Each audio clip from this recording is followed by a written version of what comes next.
동물 다큐멘터리를 참 좋아합니다. 어릴 적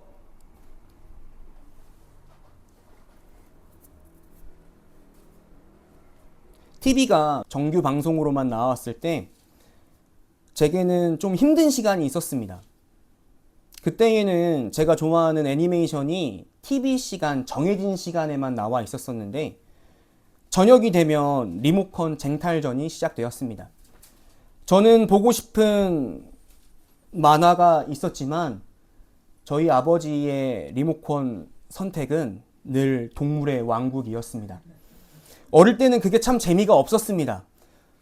먹고 먹히는 관계 혹은 한 동물의 삶을 보여주는 다큐멘터리가 뭐가 재미있지라는 생각이 그 당시에는 참 많았습니다. 하지만 시간이 되어 보니 요즘 제가 그런 다큐멘터리를 찾아보고 있습니다. 동물 다큐멘터리 중 인상 깊었던 한 장면이 있었습니다.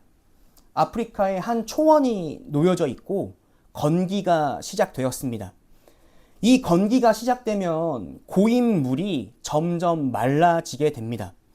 그러기에 고인 물이 점점 말라져 물이 없어지기도 하고 너무 뜨거운 나머지 물이 썩기도 합니다. 그러기에 수백만 마리의 동물들, 가령 얼룩말 혹은 초식을 먹는 동물들은 물을 찾기 위해 그들만의 생존 방법인 무리를 지어 이동합니다. 동물들은 한 장소에 멈추지 않습니다. 그들은 흐르는 물을 찾아 계속 이동하며 건기를 견뎌냅니다. 물이 고이면 머물고 흐르는 물이 동물들을 살리게 합니다. 저는 오늘 성령 강림절 교회력으로 따른 민수기의 말씀을 보며 하나님의 영도 이런 모습이 아닐까라는 생각을 갖고 오늘 설교를 시작하게 되었습니다. 하나님의 영이 임한다고 할 때 한국에서 살아온 그리고 한국의 전통적인 교회를 살아온 우리에게 하나님의 영이 임한다. 이러한 생각은 종종 특별한 생각을 갖게 합니다. 선택받은 사람, 특출한 능력이 생기는 사람, 혹은 특별한 사람이라고만 생각합니다. 그래서 하나님의 영이 한 사람을 통해 무언가 큰 일이 일어날 것 같은 기대감으로 여기며 살아갑니다. 그런데 오늘 우리가 읽은 민수기 본문의 말씀은 하나님의 영을 우리가 갖고 있던 생각과는 전혀 다르게 이야기하고 있습니다. 오늘 본문 말씀은 민수기입니다. 민수기는 하나님의 백성이 광야를 걷는 이야기입니다. 시내산에서 하나님의 백성으로 부름받은 이스라엘 백성이 그들이 약속받았던 가나안 땅으로 가는 여정을 그린 서술한 책이 민수기입니다. 민수기는 완벽한 사람들의 이야기가 아닙니다. 불평하고 원망하고 지쳐 살아가는 이스라엘 사람들의 이야기입니다. 하나님은 이스라엘 백성의 원망의 그 한 중심에서 하나님의 영을 부어주셨습니다. 본문은 하나님의 영 부어주심을 루아흐라고 이야기를 합니다. 루아흐는 여러분들이 잘 아시는 것처럼 바람, 숨결로 기억하고 있습니다. 하지만 우리가 익숙하게 쓰는 이 루아흐, 성령이라는 신약의 단어와는 같다고 보기는 좀 어렵습니다. 이 루아흐라는 구약의 하나님의 영의 임하심은 하나님이 직접 직접 임하셔서 자신의 백성에게 움직이는 사건과 행위를 루하흐라고 이야기를 합니다.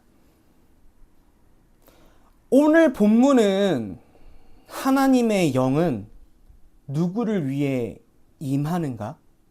그리고 무엇을 위해 임하는가라는 질문으로 시작하게 됩니다. 다 같이 24절 세 번역으로 제가 기술을 해서 왔는데요. 다 같이 민수기 11장 24절 다 같이 읽으시겠습니다. 모세가 나가서 주님께서 하신 말씀을 백성에게 전달하였다. 그는 백성의 장로들 가운데서 이름 명을 불러 모아 그들을 장막에 둘러 세웠다.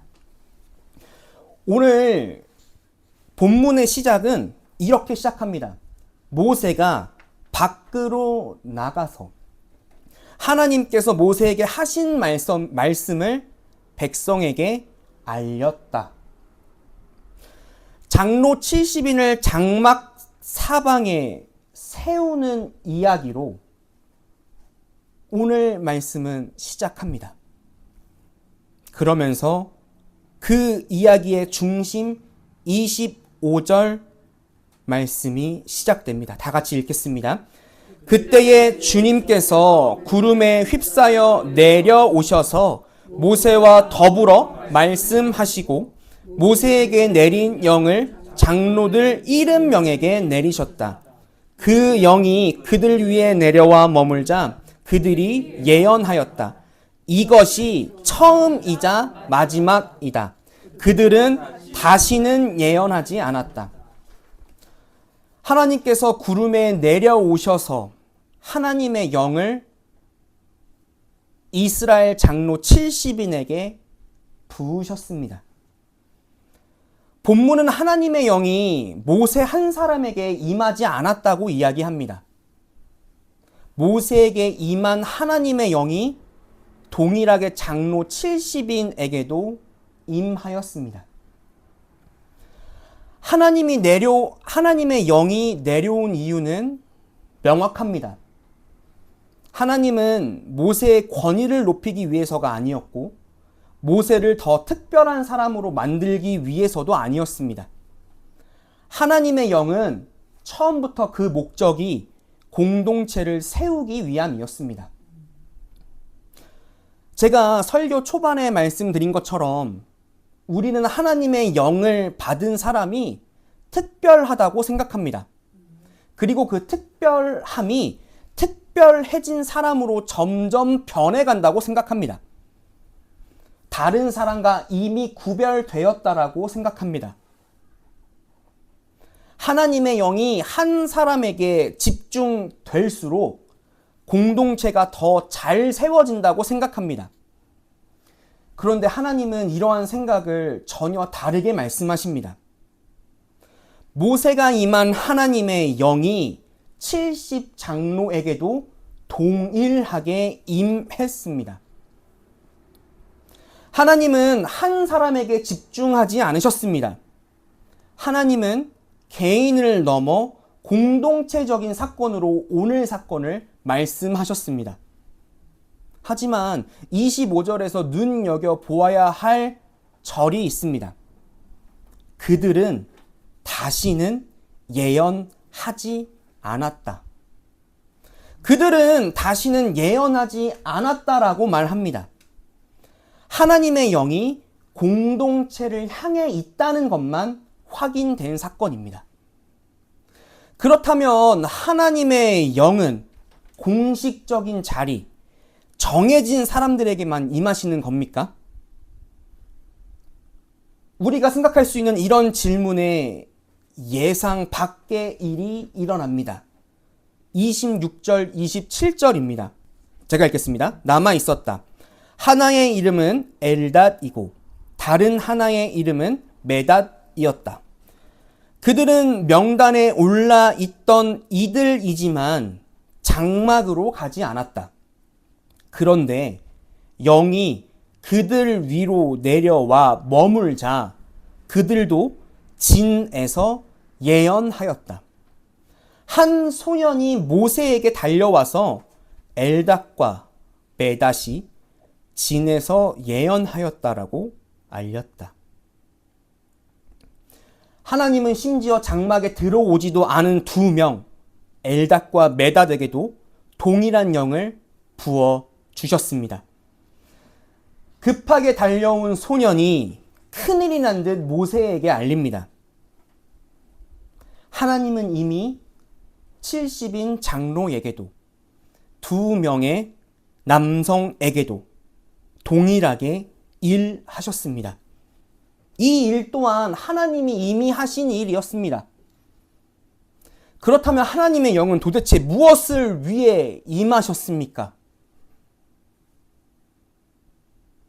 그 임하신 이유가 28절에 점점 말해주고 있습니다. 다 같이 28절을 읽겠습니다.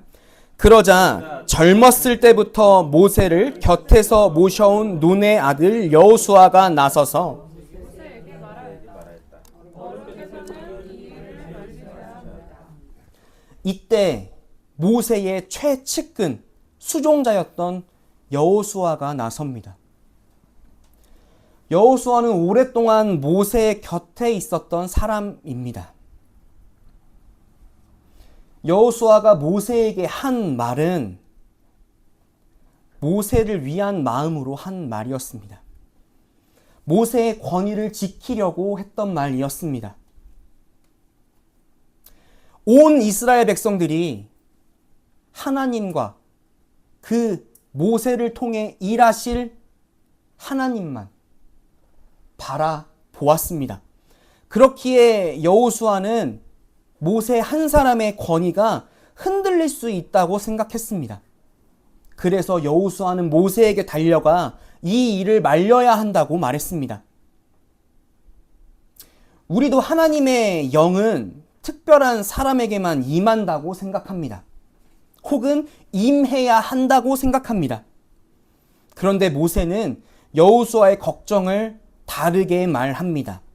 29절입니다. 다 같이 읽겠습니다. 그러자 모세가 그에게 말하였다. 내가 나를 두고 질투하느냐? 나는 오히려 주님께서 주님의 백성 모두에게 그의 영을 주셔서 그들 모두가 예언자가 되었으면 좋겠다. 모세는 앞선 여호수아의 말과 너무나도 다르게 대답합니다. 모세는 하나님의 영이 모든 백성을 위해 그리고 임해 백성 모두가 예언자가 되었으면 좋겠다라고 말합니다. 70인을 넘어서 그리고 특별한 사람을 넘어서 이스라엘 온 공동체가 예언자가 되었다라면 모세가 직접적으로 말을 합니다. 모세는 하나님의 영을 가장 깊이 받았고 교류하고 교감했던 사람입니다. 그리고 하나님과 직접 대면하여 하나님의 말씀을 받았고 이스라엘 백성에게 전하였습니다. 그런 모세가 하나님의 영이 이스라엘 모든 백성에게 임하면 좋겠다라고 공식적으로 말을 한 겁니다. 하나님의 영은 나눌수록 줄어드는 것이 아닙니다. 하나님의 영은 한 사람 안에 가두는 순간 그 목적을 잃습니다. 하나님의 영의 목적은 분명합니다. 공동체를 세우는 데 있습니다. 여호수아는 말려야 한다 했고 이와 반대로 모세는 하나님의 영은 공동체를 세워 백성 전체에 임하기를 바랬습니다. 두 사람이 바라보는 시선이 달랐습니다. 여호수아는 모세 한 사람을 보았고 모세는 공동체 전체를 바라보았습니다. 하나님의 영의 목적은 공동체 전체를 세우는 일이었습니다. 그렇다면 하나님의 영을 받은 자들의 방향은 어디로 가게 됩니까? 30절입니다. 다 같이 읽겠습니다. 모세와 이스라엘 장로들은 함께 진으로 돌아왔다. 짧기에 한 번만 다시 읽겠습니다. 모세와 이스라엘 장로들은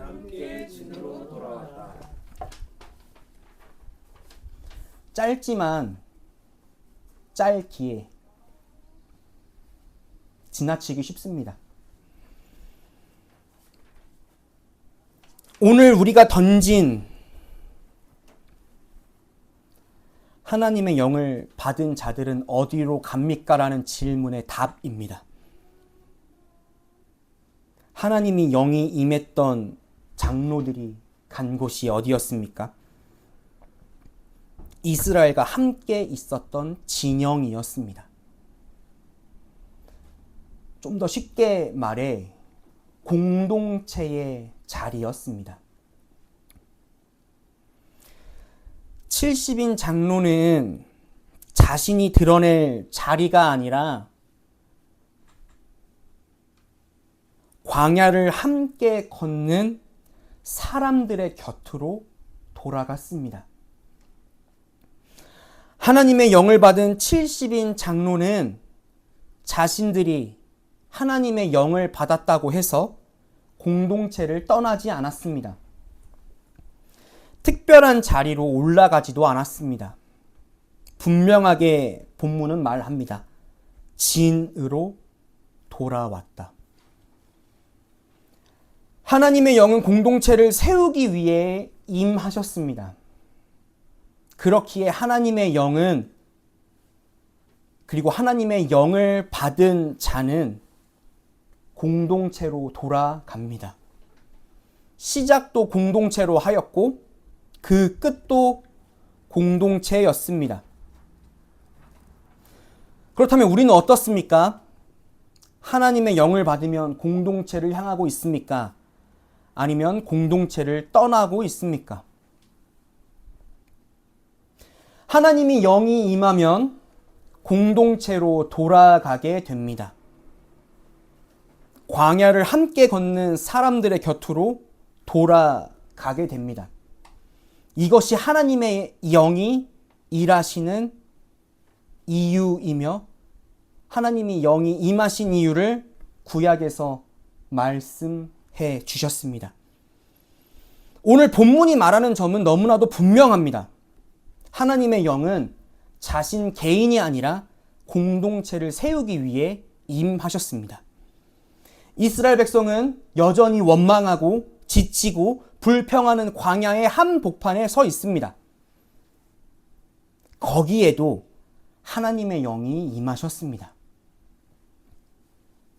하나님의 영은 이스라엘 백성들이 있던 제도 안이나 제도 밖에도 동일하게 임하셨습니다. 한 사람을 높이기 위함이 아니라 하나님의 영의 목적은 공동체 전체를 세우기 위해 임하셨습니다. 하나님의 백성이 누구인지 지위로 드러나지 않았고 이스라엘 백성 중 어느 사람이 재산이 많고 적음에도 드러나지 않았고 하나님이 영이 임한 자리에서 무엇을 어떻게 말하는지만 말씀하셨습니다. 여호수아는 하나님의 영을 한 사람에게만 가두려고 했습니다. 모세는 모든 백성에게 하나님의 영이 임하기를 원했습니다. 그렇다면 우리는 어느 쪽에 생각을 갖고 계십니까? 그리고 또한 여러분은 저는 하나님의 영을 받았다고 생각하십니까? 그렇다면 한 가지 더 질문을 드리겠습니다. 하나님의 영이 나를 통해 공동체를 그리고 공동체에게 흘러가고 있습니까?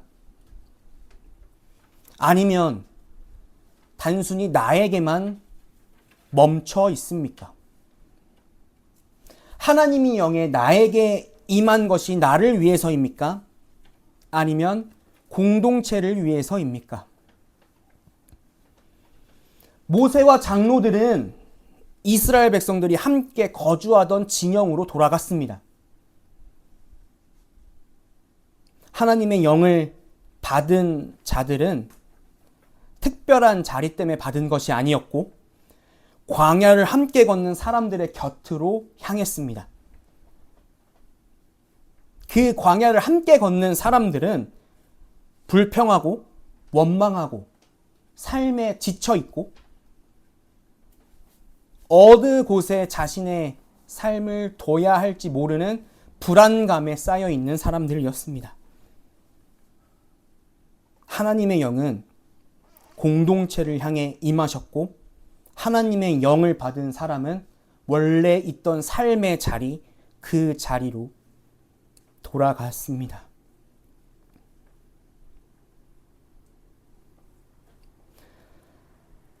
하나님의 영이 임한다는 것이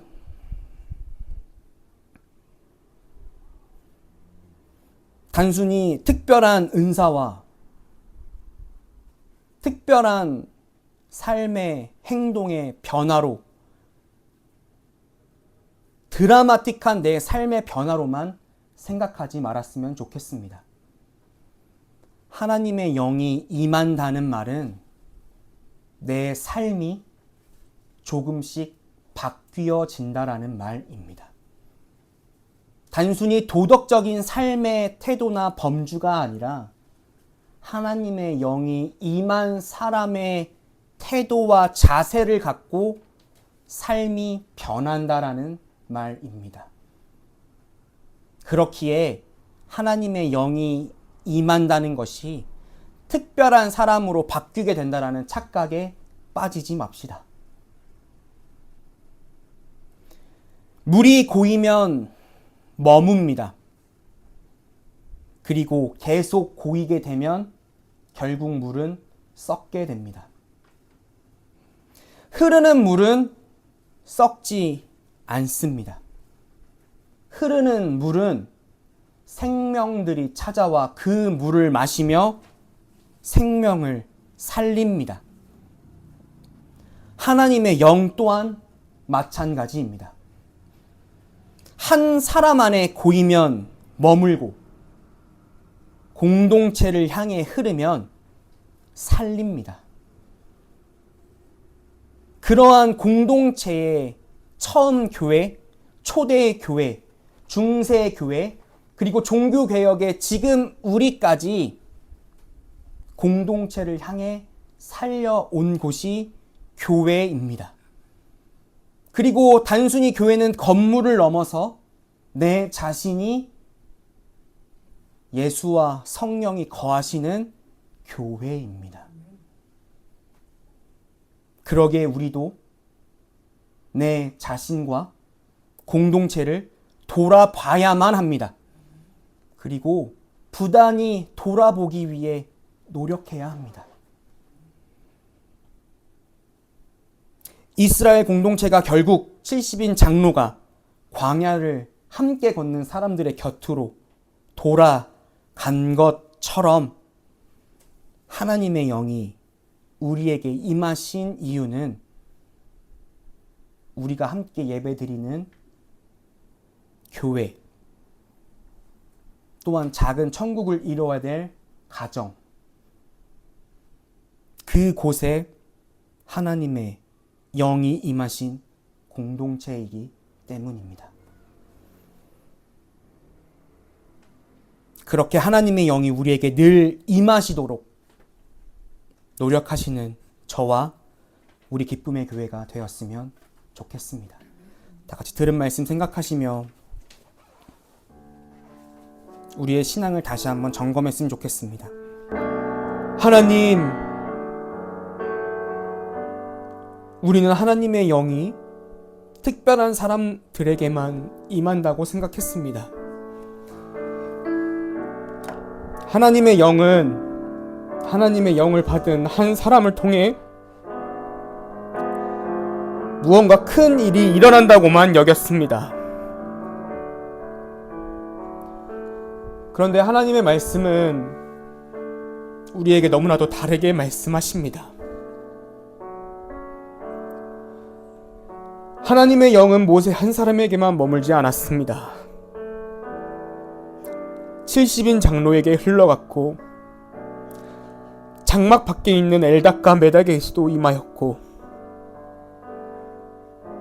그 하나님의 영은 처음부터 공동체를 향해 있었습니다.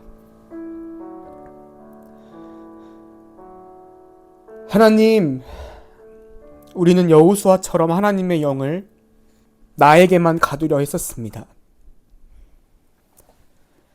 하나님의 영이 나를 위해만 일하신다고 생각했습니다. 물이 고이면 머뭅니다. 그리고 고인 물은 썩게 됩니다. 흐르는 물은 살립니다. 하나님의 영이 내 안에, 우리 안에만 고이지 않기를 원합니다. 하나님의 영이 우리 공동체 안에 흘러가기를 원합니다. 우리 공동체를 돌아보게 하시고 광야를 함께 걸어가는 사람들 곁으로 돌아가게 해 주시옵소서. 그러게도 우리는 불평하고 하나님을 원망하고 내 삶이 너무 찌들어 있어 지쳐 있는 사람들입니다. 그런 사람들 곁으로도 하나님의 영이 흘러가게 해 주시옵소서. 하나님의 영이 우리에게 임하신 이유가 공동체임을 잊지 않게 해 주시옵소서.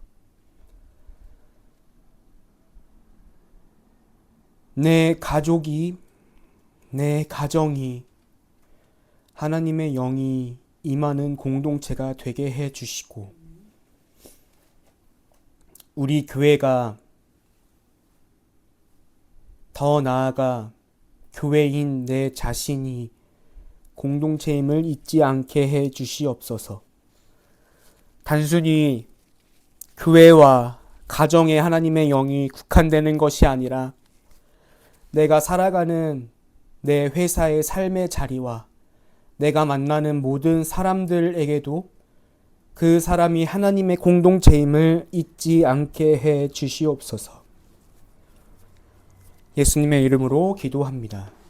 아멘.